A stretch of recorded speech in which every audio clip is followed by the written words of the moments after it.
यहाँ पे नई दिल्ली के जंतर मंतर पर प्रदर्शन कर रहे हैं मणिपुर की घटना को लेकर, क्या कुछ कहना चाहेंगे?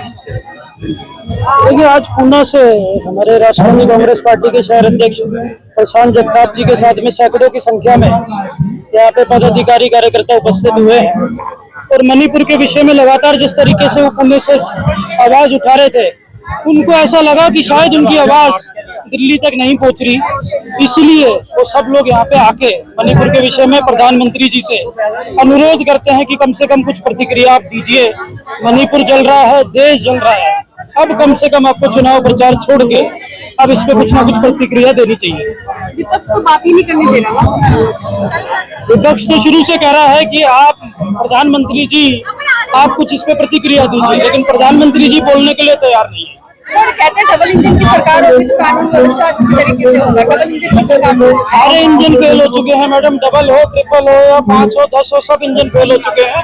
अब जनता बदलाव चाह रही है, 2024 में बदलाव निश्चित है। युवाओं को कुछ संदेश देना चाहेंगे? युवा तो खुद क्या संदेश देगा, युवा तो खुद परेशान सड़कों पे निराश घूम रहा है, बेरोजगारी से बुरा हाल है और वो चाहता है कि अब इस सरकार से किसी तरीके से मुक्ति मिले।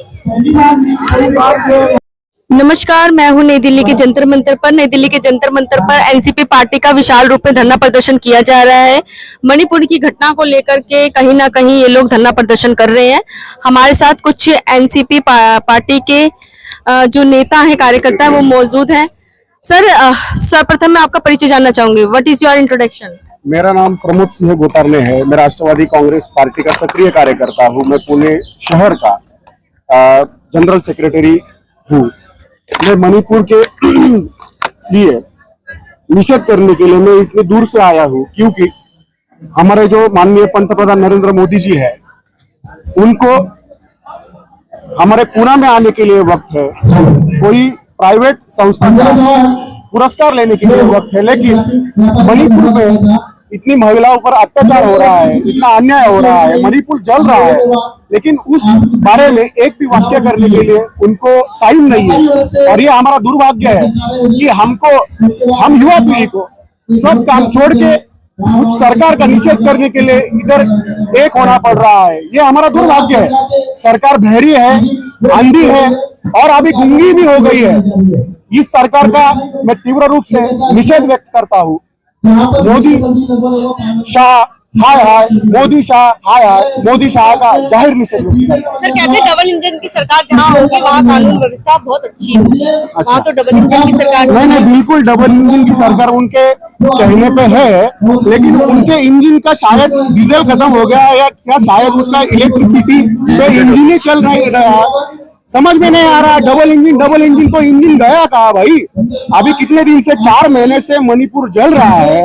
मणिपुर में इस लकड़ी की राख नहीं हो रही, इंसानों की राख हो रही है, इंसानों की हड्डियां जल रही है। AK-47 लेके कुछ उधर के आतंकवादी रास्ते पे उतर रहे हैं। पुलिस प्रशासन क्या कर रहा है? अमित भाई जो देश के गृह मंत्री है, वो उधर जाके 27 दिन तक रुके थे। 27 दिन भाई हमारे माननीय गृह मंत्री जी ने किया क्या? ये हमारा एक युवा करके माननीय गृह मंत्री जी से सवाल है। क्या कुछ मैसेज देना चाहेंगे तमाम युवाओं? बिल्कुल मैसेज देना चाहूंगा। हम अगर चुप बैठे तो हमें ये मणिपुर पूरे भारत में घटेगा, हर स्टेट में घटेगा, हर स्टेट जलेगा, क्योंकि अभी 1 साल में निवडणुका मतलब क्या, चुनाव आ रहे हैं और 2024 में चुनाव आ रहे हैं। उनका एजेंडा ये 2 समाज में, 2 जातियों में झगड़ा लगाओ और झगड़ा करके जो समाज बड़ा है उसका वोटिंग हासिल करो और सत्ता में आओ। तो मैं बिल्कुल युवाओं को ये आह्वान देना चाहूंगा कि आप अगर आज चुप बैठे तो कल हमारी आवाज सुनने वाला इधर कोई नहीं होगा। आज इधर जमा होइए और इसके खिलाफ आवाज उठाइए, क्योंकि हम लोकतंत्र में रहते, हुकुमशाही में नहीं रहते। और मैं युवा करके एक प्रकार की अपेक्षा व्यक्त करता हूँ कि मेरा भारत महान है। मैं बहुत भाग्यवान हूँ कि मैं भारत में रहता हूँ। मेरे भारत का मैं पाकिस्तान होने नहीं दूंगा। कैसा? मैं उदय प्रमोद महाल है। मैं पुणे से यहाँ पे आया हूँ।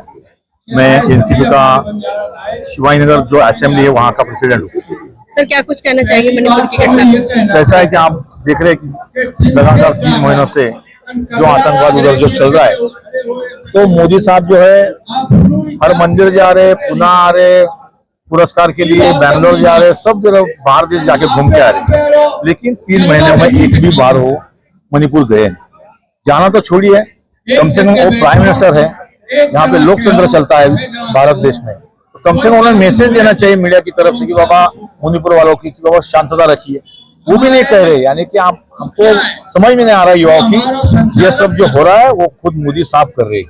एक तरफ मोदी जी कहते हैं बेटी बचाओ बेटी पढ़ाओ, और एक तरफ मणिपुर की घटनाएं सामने आती है। ऐसा है कि अभी मोदी साहब को तो परिवार नहीं है, इसलिए बेटी पढ़ाओ बचाओ वो जो कह रहे वो खाली बोलने का उनका अलग तरीका है और करने का अलग तरीका है। मैसेज कुछ देना चाहोगे आप अगर देंगे तो ये भारत राज्य में जो आजकल जो सब चल रहा है आतंकवाद, हर स्टेट में उनका एक एजेंडा है कि वहां पे लोगों को एक दूसरे के झगड़ा लगाओ, एक दूसरे में लड़ाओ, और उसके बाद जो अपना जो मतलब है वो ये करके इलेक्शन में अपना वोट ले लो। तो मेरे को सब युवा को कहना है कि मोदी जी के आप अंधभक्त मत बनो।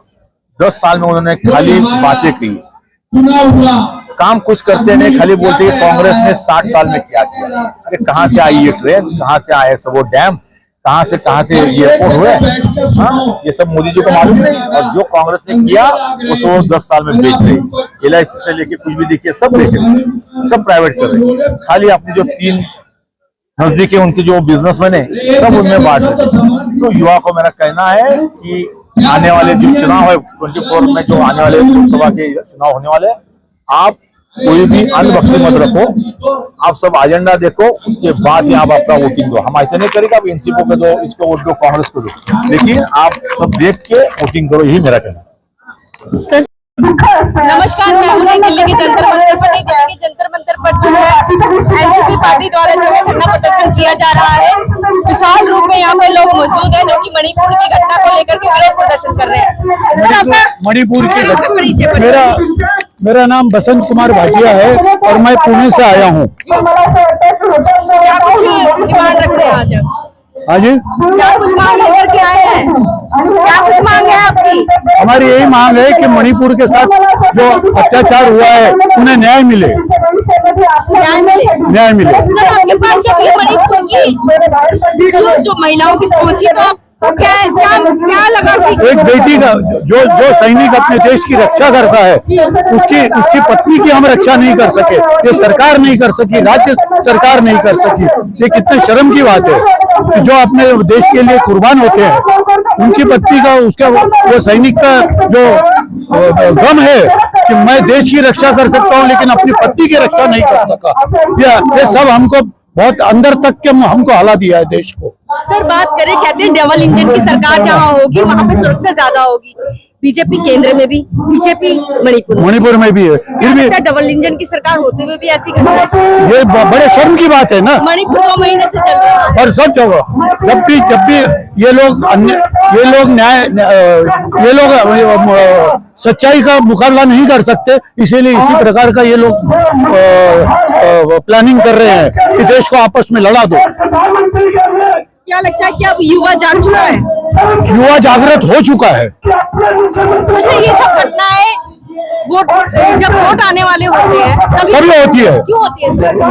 क्योंकि उनको मालूम है कि ये घटनाएं करके उनकी अपनी नाकामी छुपा रहे हैं। क्या कुछ मैसेज देना चाहेंगे?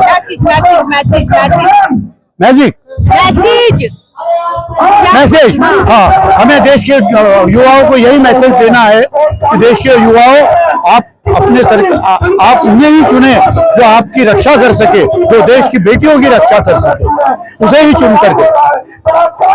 करायला कमी केले नाही। तसेच आज पुणे शहरामध्ये असतील, महाराष्ट्रामध्ये विविध ठिकाणी असतील इतक्या प्रमाणात बलात्काराचे प्रकार होत आहेत, पण आजपर्यंत मूर्ती केंद्रात शहा आणि महाराष्ट्रामध्ये आमचे देवेंद्र फडणवीस गृहमंत्र्यांची भूमिका बजावत असताना गृहमंत्र्यांचं काय काम असतं कदाचित